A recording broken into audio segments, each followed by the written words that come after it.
පොඩ්ඩක් ඉවසගෙන ඉමු. කකුල මෙහාට මේක ගන්න.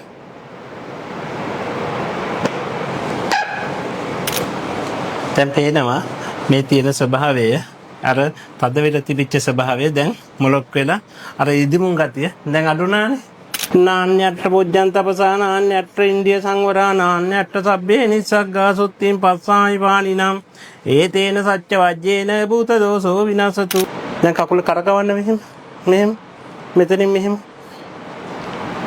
දැන් තිබුණට වැඩි සනීපයක් දැනෙනවද? පාරම්පරික හෙළවෙදකමේ නුඹට සම්ප්‍රාප්තිය. ආයිබෝවන් සියලු දෙනාට. අද අපිට කතා කරන්න තියෙන්නේ මේ රෝගියාගේ මාස 4ක් වෙනවා නේද? මේ කකුල එයා දන්නේ නැහැ මොනවා වුණාද කියලා. නමුත් මේ කකුල දීලා මේ නරිහන්දිය කියන අපි නිතර කතා කරන එකක් තමයි අපි නරිහන්දිය. එරම් මෙන්න මේ නරිහන්දිය ඇදිලා හයි වෙලා දැන් කකුල තියාගන්න බෑ. රස්සාව කරන්න බැරි තත්වයකටපත් වෙලා තියෙන්නේ. ඉතින් අපි මේක යම්කිසි දුර්ලභ අවස්ථාවක් නිසා අපි මේක ගන්න හිතුවේ මේ රෝගියාගේ අවසරය ඇතුව මේ කකුල කොහොමද අපි මේ කටයුත්ත මේ පොල් කට්ට පාගනවා කිව්වට කට්ටිය කියනවා පොල් කට්ට පාගන්නේ කොහොමද කියලා. ඉතින් කොහොමද මේ පොල් කට්ට පාගලා කොහොමද මේ කටයුත්ත කරන්නේ කියන එක පෙන්වන්න තමයි අපි මේ කරගන්නේ. පළමුව තෙල් ආලේප කල්ලිවලා සකස් කර ගැනීමක් පෙර සූදානම් කර ගැනීමක් අපි කරන්න ඕන. අපි මේ පොල් කට්ට පැටි වෙන්නේ නැති වෙන විදියට නැගිටින්න වෙනවා. තියන්න මෙතන. නෑ ඔය නිකන් කකුල මෙහෙම තියාගන්න. මෙහෙම. මෙහෙම තියාගෙන මේ ආකාරයෙන් පිදෙන්නේ නේද? ඊට මුදු ලෙස තෙල් ටික ගාලා හොඳට ඒක පිරිමැදීමක් කළ යුතු වෙනවා. විදුඹ මෙහාට තියා විදුඹ.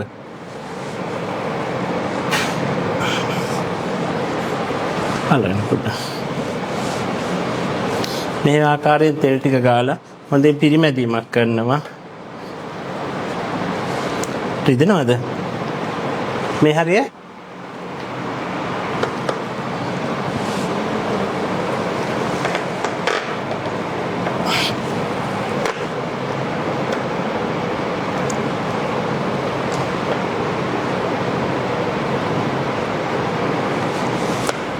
රිදෙනවද? රිදෙනවා. පොඩ්ඩක් ඉවසගෙන ඉමු. කකුල මෙහාට මේක ගන්න.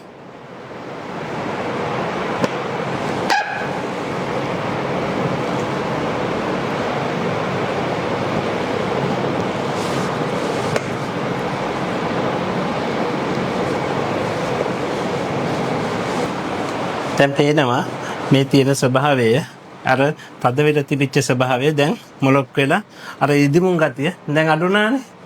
පේනවනේ ඉදිමුන් ගතිය අර ඉස්සෙල්ලා පිම්බිලා තිබිච්ච ගතිය අඩු වුණා. නමුත් මේ හරියේ තව ටිකක් තියෙනවා. ඉතින් අපි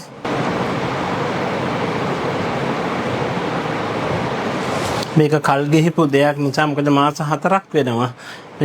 ඒක නිසා ටිකක් යම්කිසි ආකාරයේ පදවීමක් වෙලා තියෙනවා. නමෝ තස්ස භගවතු අරහතෝ සම්මා සම්බුද්දස්ස නමෝ තස්ස භගවතු අරහතෝ සම්මා සම්බුද්දස්ස නමෝ තස්ස භගවතු අරහතෝ සම්මා සම්බුද්දස්ස නමෝ තස්ස භගවතු අරහතෝ සම්මා සම්බුද්දස්ස සාහිබ්‍රාහිබ්‍රාගි සල්ලං උල්ලංකා මරුමල්ල පෙල්ලුම් වාලියස් වෙන විනීමි බදවට කටක පීපෙරලුම් නත්තාරුන් උපුට විසදරන කටු හදා බඳවට කරකැපී පෙරලුම් නාන්‍යට්ඨ බොජ්ජං තපසා නාන්‍යට්ඨ ඉන්දිය සංවරා නාන්‍යට්ඨ සබ්බේ නිස්සග්ගා සුත්තිං පස්සායි පානිනම් ඒතේන සච්ච වජ්ජේන භූත දෝසෝ විනාශතු ඒතේන සච්ච වජ්ජේන වින දෝසෝ විනාශතු ඒතේන සච්ච වජ්ජේන සබ්බන්තරායෝ විනාශතු. දැන් කකුල නාවන්න බලන්න මේ පැත්තට මෙහෙම. දැන් මෙහාට කරා. දැන් ආපහු හොඳට නැවත. දැන් කකුල කරකවන්න මෙහෙම. මෙතනින් මෙහෙම. දැන් තිබුණට වැඩි සනීපයක් දැනෙනවද? රිදෙනවද මෙහෙම කරකවනකොට?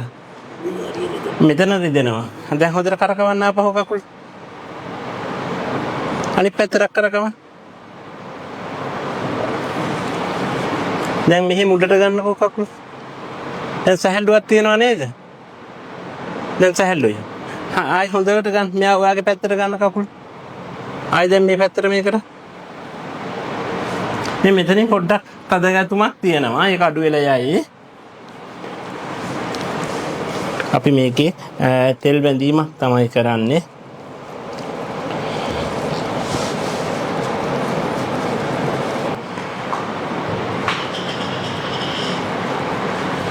අපේ සන්ධි තෙල් තමයි කිරිනැලියේ සන්ධි තෙල් එක තමයි අපි මේකට ගන්නේ මහා සන්ධි තෙල.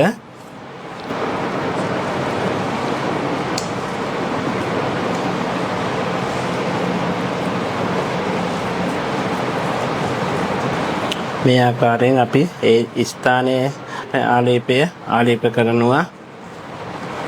මේක අපිට විශේෂිත පුග පලාදී ලේපය තමයි මේ අපි ආලේප කරනු ලබන්නේ.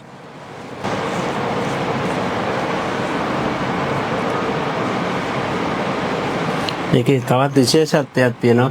මේ කකුල නවන්න දිගාරින්න ගන්න ගියාම අපහසුයක් වෙන්න පුළුවන්. අපි මෙතන සාමාන්‍ය මේ කකුල මේ වෙනවට අපි කොට්ටයක් වගේ සකස් කරලා තියලා පතුරු දැම්ම. නමුත් මේක එහෙම අවශ්‍යතාවයක් නැහැ. ළඟදිම ක්ෂණිකව වෙච්ච දෙයක් නම් අපිට මේකේ යටට කොට්ටයක් තියලා දෙපැත්තෙන් පතුරු තියලා මේ බැම්ම යොදන්න වෙනවා. නමුත් මේක කල් ගිහිපු එකක් මොන නිසා එහෙම කරන්න අවශ්‍යතාවයක් දැන්ට නැහැ. මම කලිනුත් වැඩසටහන වලදී කිව්වා මෙයාට රැකියාව කරගන්න අවශ්‍ය කරන පසුබිම සකස් කරගන්න වගේම අපි මේ තෙල් බේරෙන නිසා තමයි අපි මේ ආකාරයෙන් මේක උතනු ලබන්නේ. නැත්තම් මේ තෙල් ටික බේරෙන්න ගන්නවා. ඒ තෙල් බේරීම වළක් ගැනීමට තමයි මේ කටයුතු මේ ආකාරයෙන් කරනු ලබන්නේ. අදුම් කරන ගතිය අඩුයි නේද? පොඩ්ඩක් විවේකව අදයි හෙටයි ඉන්න.